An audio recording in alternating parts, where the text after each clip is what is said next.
आँखाभन्दा ठुलो साक्षी अरू के हुन सक्छ र? आँखाभन्दा ठुलो साक्षी अरू के हुन सक्छ र? कानभन्दा ठुलो ध्वनि अरू के हुन सक्छ र? मुखभन्दा ठुलो कुरौटे अरू के हुन सक्छ र? मनभन्दा ठुलो मन्दिर अरू के हुन सक्छ र? अनि रातभन्दा ठुलो चिहान अरू के हुन सक्छ र? प्रिया, तिमीले एक थुङ्गा फुलको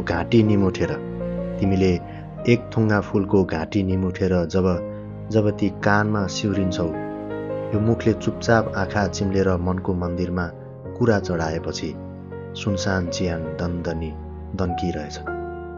मलाई कतै कतै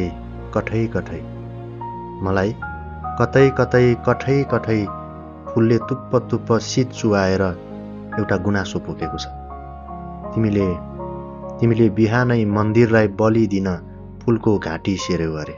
तिमीले बिहानै मन्दिरलाई बलि दिन फुलको घाँटी सेर्यौ अरे। एउटा श्रीको लागि फुलको इतिश्री गरेछौ तिमीले। हेर, म कतै ढक्क बागमा फुल भएर फुलेछु भने तिमी खिरिलो हावाको परत बनेर बहनु। म तिम्रो आँखाको साक्षी बनेर फुलिदिनेछु। म तिम्रो कानको ध्वनि बनेर गुन्जिदिनेछु। म तिम्रो मुखको कुरौटे भएर कराइदिनेछु। मनभन्दा ठुलो मन्दिर अरू के हुन सक्छ र? म तिम्रो चिहानमा रात भएर ढलिदिनेछु। काश तिमी नाङ्गो भएर आउँथ्यौ मेरो अघि। म मेरो लाजको घुम्टोले तिमीलाई छोपिदिने थिएँ। काश तिमी छोपिदिन्थ्यौ मेरो लाज, म नाङ्गो भएर आइदिन्थेँ तिम्रो अघि। एउटा कुरा भन्छु, मान्छौ? सक्छौ भने थोरै दूरी हटाइदेऊ। बहानाको डोरी यो मजबुरी हटाइदेऊ।